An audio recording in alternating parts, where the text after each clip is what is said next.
Everyone, it's Nikki. I wanted to talk today about good and bad intentions because a lot of times when someone does something that harms us, it's important to think about whether the person intended to harm us or whether they had good intentions. I feel like this is something that I've sort of been taught my whole life. I feel like a lot of us have been taught to think about the person's intentions, whether they intended to cause harm or not. I've had a little bit of trouble with this myself because I feel like there's a lot of gray area. It's not just a clear cut that every single intention that isn't okay with you would necessarily be the intention to cause harm versus the intention to not cause harm.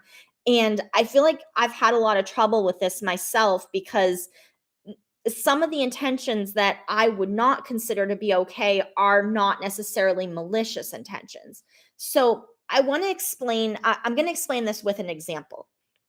So, I really like spicy food, and I've grown up eating spicy food from a young age.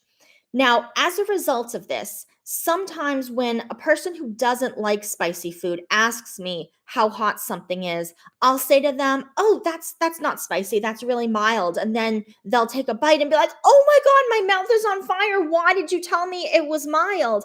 And I'm like, "Oops." Like it's not something that I intended to do when this has happened. It's not something where I was trying to push them to eat something that they didn't want to eat. It's that our taste perceptions are different.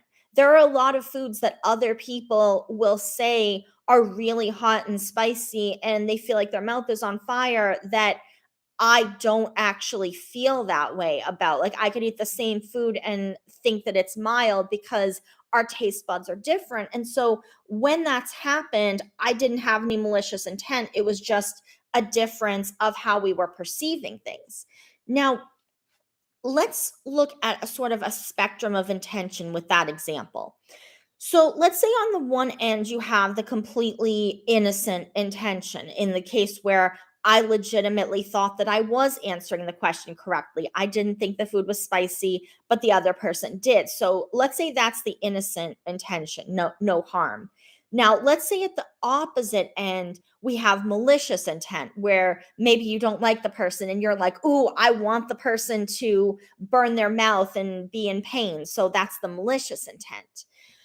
Now, there are a lot of places between those two in the middle of that spectrum that are not the complete innocence, like I thought that they didn't think they wouldn't think it was spicy, and not actually malicious intent where your intention is to cause harm or pain to the person.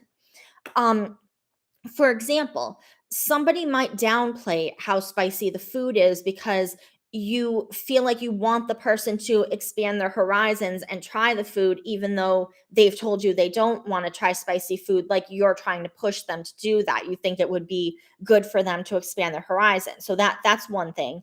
Another example would be if it was better for a group setting. Say you're with a group of people, say you're cooking for a group or you're ordering food for a group, and everybody else loves spicy food except for this one person. Maybe you don't want to accommodate that person's needs, so you try to downplay to them like, "Oh, it's not that bad because it's just easier if you can like order what the majority of the group wants and not like cater to that person's needs, give them what they need." And another example could be if you want someone to participate in something that they may not participate in if you tell them how spicy the food is. Like, maybe you're having a dinner party or there's some type of event where you already know ahead of time that the food is going to be spicy. Say it's like pre-catered, you're not the one throwing the party, so you don't really have any control over the food. And you know that if you tell the person, actually, yeah, there won't really be anything that you can eat at the party, they might decide not to go, and that would bother you. You want them there, so it's you kind of downplay the fact that they might not be able to eat anything there. Um, so those are all intentions that are where your purpose of the intention is not that you're trying to cause harm to the other person. Your intention might be you think that it's for their own good, it might be for the good of the group, it might be to get something else that you think would be good. You think it'd be good if they came to the event. Um those are things that some people might classify as good intentions, not malicious. While I wouldn't say that they are malicious, those are all the types of intentions that are not acceptable to me. I don't tolerate any type of pressure from people if I've already said no to something, if I've already made it clear that I don't want to do something, that's final. And I don't tolerate any kind of pressure beyond that, regardless of what the reason is. Like, I wouldn't tolerate it, even if it is like for my own good. The person thinks that that would make me a better person somehow if I did the thing.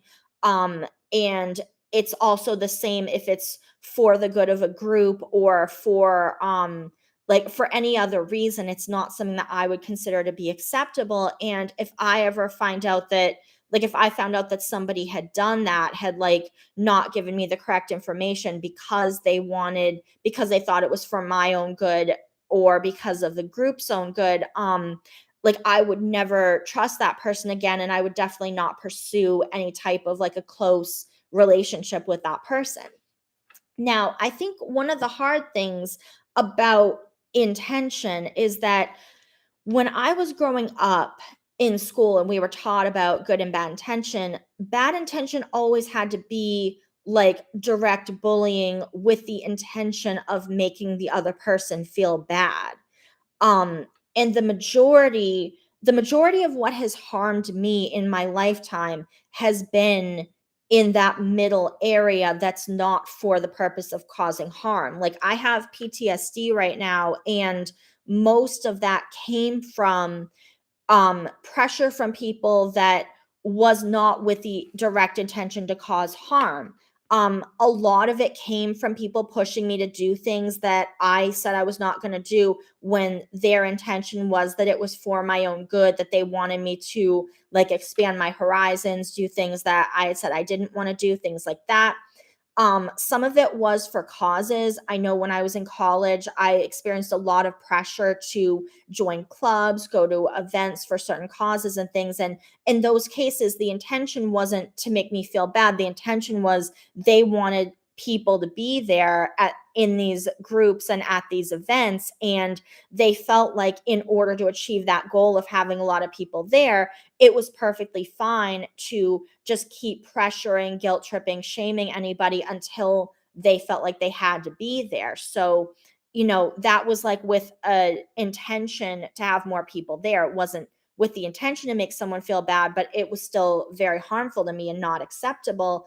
And finally, I've also experienced the type where, it was better for a group. For example, I had a ex-partner who gave me false information about what was going to be going on a family vacation. So then I went on the family vacation, and once I was there and I was stuck on this island without my car, without phone service or internet service, and without any way of getting home by myself, found out that the trip was completely different from what I was told. And now, again, like, I would not be expecting someone to like change their family vacation for me, but I need the option to not go. Like, I would need to have all of the correct information, not so that they can alter their family vacation for me, but so that I can make an informed decision that I'm not going to go.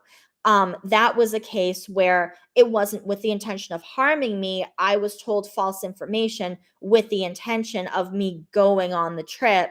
And once I was there, I'd kind of have to stay there and have to put up with it, which I did not. Like, I made it very clear that that was not okay. I don't think anyone was under the impression that I liked it or was having a good time.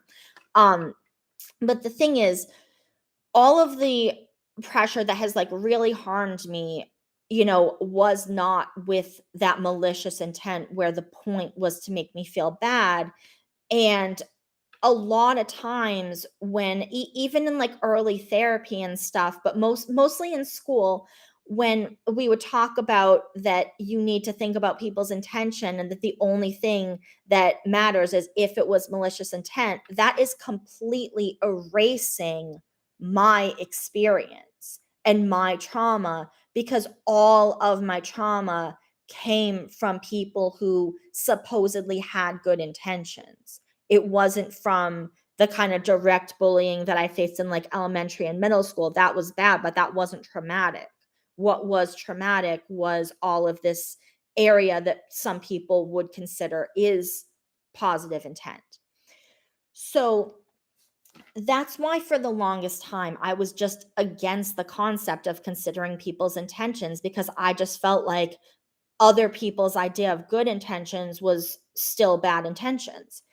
But then I thought more about it, especially when I first started therapy. My previous therapist and I talked a lot about various intentions, and that was when I came up with the thing about the spicy food. When I realized that I've done that myself. I've told people that like food wasn't spicy when it was to them, and I started thinking that I shouldn't always be assuming that the other person has the intention of getting me to do something that I've said I don't want to do. I think that a lot of times with other people, they can be in the same position that I'm in with the spicy food, where we just have different perceptions. Like for example, if somebody told me that a place was very quiet, and I go there and I say, "Why did you tell me this is quiet? This is really loud." That doesn't necessarily mean that the person was trying to get me to go someplace that was loud. That could be a difference where like they considered it to be quiet, but I didn't.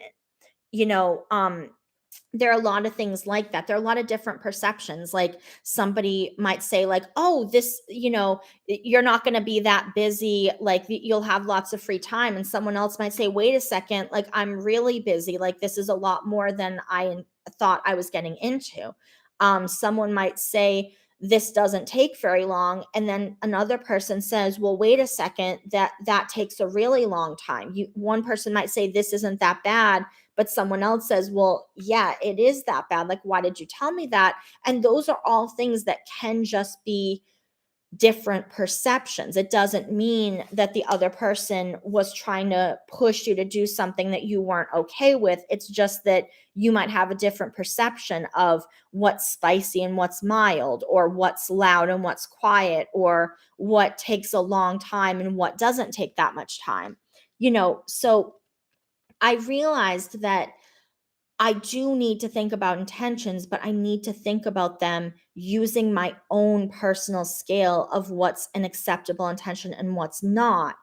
Um, because so what I do is I use my own scale to determine what's good and bad, and it's okay to consider certain intentions to be not acceptable, even if other people will tell you they are acceptable. So, like, I think all the time about intention, but when I use my skill, instead of it being like the innocent misunderstanding intention versus malicious intent, my skill is more like, I mean, malicious intent is kind of off the charts.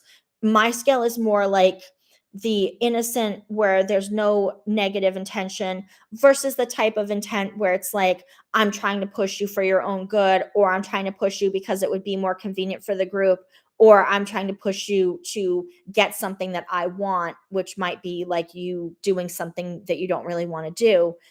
So that's my skill. That's my skill that I look at. And I would definitely encourage anyone else who's watching this to decide for yourself what is acceptable and not acceptable to you.